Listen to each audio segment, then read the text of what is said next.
Sí, un tema que nos interesa no solo a los mexicanos y a los estadounidenses, es una problemática global este asunto de la migración, pero se está agudizando en nuestro territorio. Las causas, entenderlo, las posibles soluciones, las alternativas que se tienen. Leticia Calderón Chelius es experta investigadora del Instituto Mora y hoy queremos conversar con ella precisamente sobre este asunto. Leticia, qué gusto verte y saludarte. Buenos días.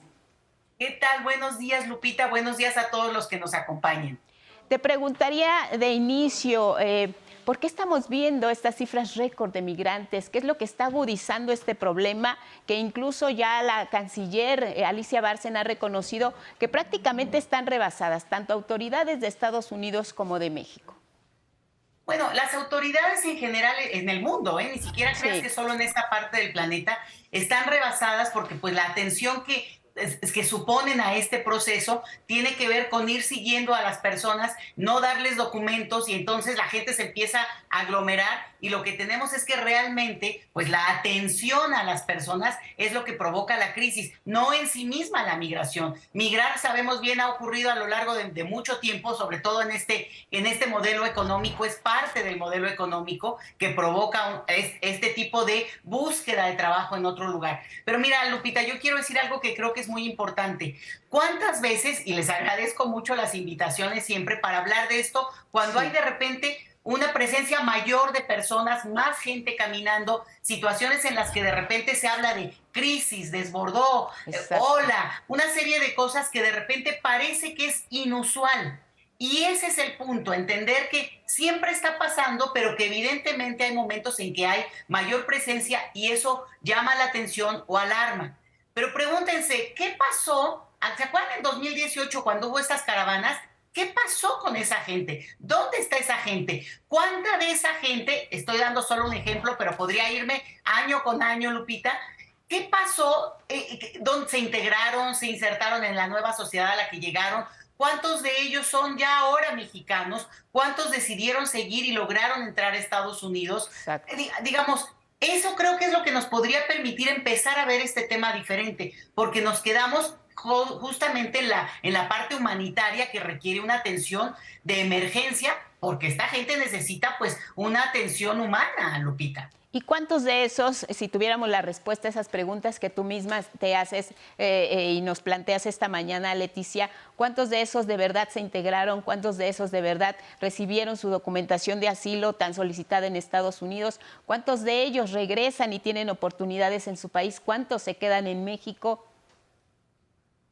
No, bueno, mira, Lupita, en términos de números tenemos mucha información, pero simplemente te digo, para cambiar un poco la perspectiva, simplemente hace un par de días el presidente Biden en Estados Unidos anunció una ampliación de un programa que ellos tienen que se llama TPS, que es para, sobre todo en este caso, para los venezolanos, para que aquellas personas de nacionalidad venezolana que hubieran entrado a Estados Unidos antes el 23 de julio, Sí. pudieran regularizar su situación con este programa. Todavía no abren todas las instrucciones, pero anuncia esto que 472,000 personas, Lupita, de esa nacionalidad, más las 200,000 que ya había por este programa, podrían resolver su situación de documentos.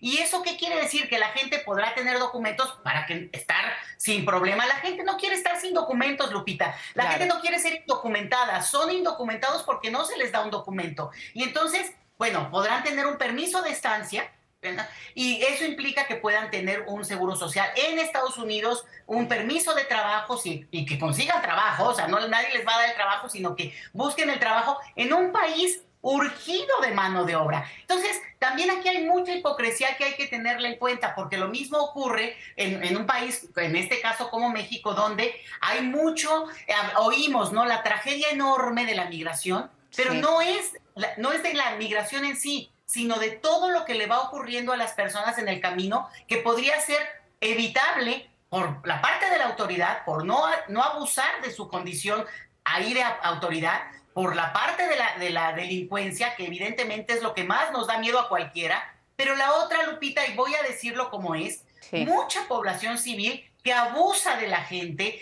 que les cobra a las personas, incluso las extorsiona de una manera descarada, incluso con menores. Entonces, toda esta situación que vemos que no solo obedece a, digamos, sea autoridad, sea crimen organizado, sino también el trato que la gente, a veces muy humanitario, muy benevolente, pero también hay gente que abusa en toda esta situación.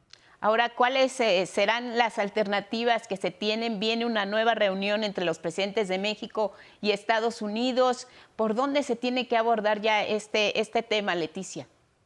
Mira, una de las cuestiones tiene que ver con que sabemos muy bien, y digo, creo que la mayoría de la gente ya está muy al día, lo que implica esto en términos electorales. En Estados Unidos viene y va a ponerse más fuerte, porque además viene un flujo que ya viene caminando desde el sur, digamos, desde Colombia, Panamá, el famoso tapón del Darién. ¿Y qué ocurre? Que estas personas van eventualmente a ingresar a territorio de Centroamérica, a México, y por tanto hay una previsión posible de muchas cosas como esto que ya señalé, del abuso que sabemos que ocurre. ¿Por qué la gente se sube en el tren? Pues entre otras cosas porque no se puede subir a autobuses en México, porque no tienen documentos, porque entonces la autoridad los detiene, digamos, no les permite una de las cosas que es su meta. Ahora, en Estados Unidos, ya cuando llegan a cruzar también a ese territorio que, como dije, también tiene sus salidas y de repente se abre la frontera, Lupita. ¡Oh, sorpresa! Entonces, ¿qué ocurre? Los están mandando de Texas a Nueva York, a Chicago, como una cuestión de un golpeteo electoral muy cruel, tan cruel como este abuso de la sociedad civil de la que yo hablaba, pero a su vez, esto permite que las ciudades, y este es el mensaje, Lupita, sí, las ciudades tenemos mucho que hacer respecto a este tema, porque además tenemos leyes locales. La Ciudad de México tiene una ley de interculturalidad maravillosa. Es tiempo de echarla a andar. Pero, por tanto, un asunto es también cómo en lo local se va resolviendo un tema que tiene que ver con qué te conviene más, tener a la gente con condiciones de productividad que a veces se limitan, bueno, no a veces, se limitan por falta de documento, o lo que haces es que documentas a la gente, le permites que se integre en ese sentido vía el mercado laboral, vía una estancia que no la pone en una situación de clandestinidad que es peligrosísimo. Ahí es donde el crimen organizado puede actuar. Y entonces esto es parte de lo que las autoridades a nivel global discuten. Los gobiernos de derecha lo que hacen es que dicen que eso no puede hacerse, que eso no debe pasar, e insisten en una retórica contra la migración y en términos de ver siempre la migración como una amenaza. Y otros que supondríamos que tendrían que ir en avanzada y discutir las diferentes formas de incorporar a la población, sea la sociedad que recibe, en este caso, pues Estados Unidos, porque es a donde la mayoría quiere llegar, pero también México puede ser destino, es destino de un número importante de estos, o números que son superiores a los que habíamos tenido antes, pero porque realmente hace 10 años, Lupita, la migración a México era muy baja. Y hoy estamos viendo números que en realidad corresponden más con lo que vemos en otros países de nuestro mismo, digamos, del calibre de México, Brasil, Argentina, Colombia. Pero, digamos, esta es la situación a la que habría que empezar a acostumbrarnos sin la alarma que provoca ver más gente. Lo que nos debe de alarmar es que la gente esté pasando circunstancias tan terribles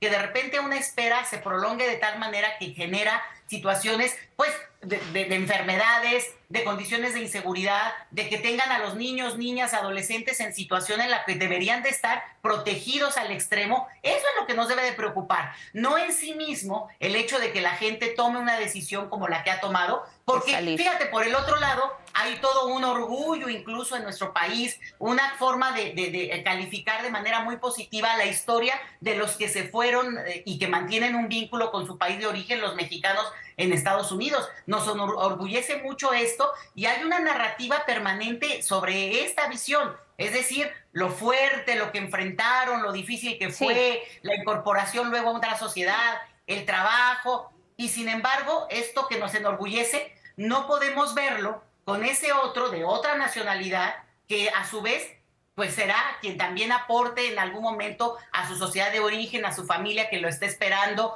y en algún momento buscará también una reunificación natural familiar, porque es un rasgo natural de nuestra condición Sí, humana. los espejos con los que se mira el fenómeno cambian de acuerdo también con los intereses, la coyuntura política, el momento que se está viviendo, pero como bien señalas, el drama está ahí, el fenómeno se sigue presentando y las personas que migran enfrentan una serie de odiseas y terribles condiciones a lo largo de su trayecto rumbo a una mejor condición de vida. Leticia Calderón Chelius, también, como siempre, te agradecemos, investigadora del Instituto Mora, que estés con nosotros para comentar estos temas que siempre son vigentes desafortunadamente y de los que se tiene todavía que hacer mucho trabajo. Gracias, te mando un fuerte abrazo, buenos días. Gracias, Lupita. Saludos y buenos días a todos. Gracias, excelente día.